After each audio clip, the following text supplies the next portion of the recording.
Hello সবাইকে, সবাই কেমন আছো? আশা করি ভালো আছো। তো আমিও বেশ ভালো আছি। তো দেখো এখন চান টান করে নতুন জামা পরে খেতে বসে পড়েছি। আর এইদিকে দেখো আজকে মা কত কিছু রান্না করে দিয়েছে, সাজিয়ে গুছিয়ে খেতে দিয়েছে। তার কারণ হচ্ছে আজকে আমার জন্মদিন। তো দেখো এখানে ভাত, লঙ্কা, লেবু, 5 রকম ভাজা, ডাল, পাবদা মাছের ঝাল, এটা হচ্ছে কাতলা কালিয়া, চিকেন কষা, চাটনি, পাঁপড়, 5 রকম মিষ্টি দিয়ে খেতে দিয়েছে। তো অনেক কিছু মা একার হাতে রান্না করেছে, সব এই রান্নাগুলো মা একা করেছে।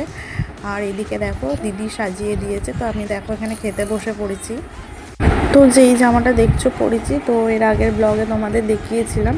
তো এটা হোলির সময় অর্ডার দিয়েছিলাম, তো তখন পরিনি, তোলাই ছিল। তো ভাবলাম নতুন আছে যখন আজকেই পরি।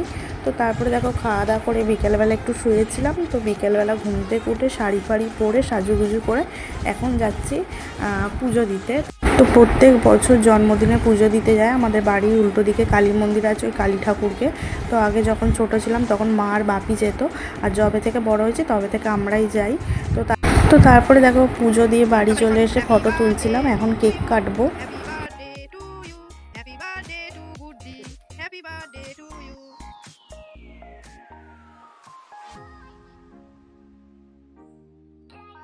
তো তারপরে দেখো কেক কাটা হয়ে গেছে, এখন কেকগুলো ভাগ করে নিচ্ছি, সবাইকে দেবো তাই জন্য।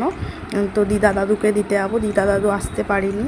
তো তারপরে দেখো এদিকে রাহুল খেতে বসে গেছে, আর আমাকেও মা খেতে দিয়ে দিয়েছে সাজিয়ে। তো এবার আমিও খেতে বসে পড়বো। তো চলো দেখতে থাকো ব্লগটা। তো সকালবেলা মা অনেক কিছুই রান্না করেছিল, সবটাই পুরো একার হাতে। তাই জন্য রাতে সিম্পল মেনু ফ্রায়েড রাইস আর চিকেন কষা। তো চলো এটা দিয়ে খেয়ে নিই। তো খাওয়া দাওয়া করে ভিডিওটা আর কন্টিনিউ করতে পারিনি।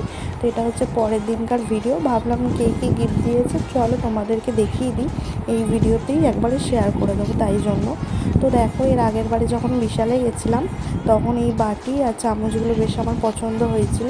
তো দিদিকে বলছিলাম পরে একটা আমি এরকম কিনবো, তাই জন্য দিদিকে বলেছিলাম বলে দিদি শুনেছে। তো তাই জন্য দিদি এইগুলোই গিফট করেছে। তো এটা বেশ আমার পছন্দ।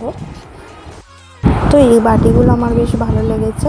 তো এই বাটিগুলোর মধ্যে সব কিছু খাওয়া যাবে, যেমন আমি চিকেন স্যুপ বানাই, তারপরে হচ্ছে ম্যাগি, এইসব বানাই, ওইগুলো বেশ খেতে পারবো। তাই জন্য আমি ভেবেছিলাম কিনবো, তো কিনতে আর হলো না, তার আগেই দিদি গিফট করে দিল। তো ভালোই হয়েছে। তো এর মধ্যে 4টে বাটি আর 4টে চামচ আছে। তো এই একটা হলো গিফট, আর এইটা হচ্ছে 2 পিস, এটা হচ্ছে মা দিয়েছে। খুব সুন্দর দেখতে, বেশ ভালোই দেখতে, সবসময় রাফ ইউজ করা যাবে। তো এখন পরবো না, তুলে রেখে দেবো, একবারে পুজোর সময়তেই পরবো। পুজো তো চলেই এলো দেখতে দেখতে। তো এইটা মা দিয়েছে। আর এই দেখো এই কদিন আগে এই বেড কভারটা আমি অর্ডার দিয়েছিলাম মিশো থেকে। তো সেইটা কালকেই এসেছে, তাই জন্য ভাবলাম তোমাদের সঙ্গে শেয়ার করি। এইটা একটা অর্ডার দিয়েছি, আর একটা ঘড়ি অর্ডার দিয়েছি, এই দুটো আমি কিনেছি। তো দেখো বেড কভারটা যেমন চেয়েছিলাম তেমনই এসেছে, পুরো বারবি ডল প্রিন্ট করা। তো যেমন অর্ডার দিয়েছিলাম ঠিক তেমনই এসেছে, বেশ ভালোই দেখতে লাগছে। আর এই যে ঘড়িটা অর্ডার দিয়েছিলাম, ঘড়িটাও চলে এসেছে। তো ভাবলাম একবারে তোমাদের যখন দেখাচ্ছি তো এটাও দেখিয়ে দিই। তো এই দুটো জিনিস আমি কিনেছি। আর চলো রাহুল কী দিয়েছে দেখাচ্ছি। তো একটা লং গ্রাউন দিয়েছে রেড কালারের। তো এটাও তুলে রেখে দেবো, এটা পুজোর সময় পরবো। তো এখন আর পুরোটা খুলছি না, পুরোটা খুললে আবার ভাঁজ করতে অসুবিধা হবে, কারণ অনেকটা বড় তো লং, তাই জন্য। আর একটা দিয়েছে নাকের পুরো রিং স্টোন দেয়া। তো এরকম সেম নাকের আমার বিয়ের আগে ছিল, আমার মামা আমাকে দিয়েছিল, আমার বার্থডেতে গিফট করেছিল। তো ওটা আমি সবসময় পরে থাকতাম। তো বেসিনে মুখ ধুতে গিয়ে তো খুলে পড়ে গেছে, তারপর আমি খুঁজে পাইনি, মনটা আমার খারাপ হয়ে গেছিলো। সেটা রাহুল দেখেছিলো, তাই জন্য আমি বলেছিলাম এরকম পরে একটা কিনবো, তাই জন্য আমাকে গিফট করে দিয়েছে। আর নাকেরটা দেখো পরেও নিয়েছি। তো চলো আজকে ভিডিওটা এখানেই শেষ করছি। যদি ভালো লাগে তাকে লাইক কমেন্ট আর চ্যানেলটাকে সাবস্ক্রাইব করে দিও। তো চলো আজকের মতো টাটা।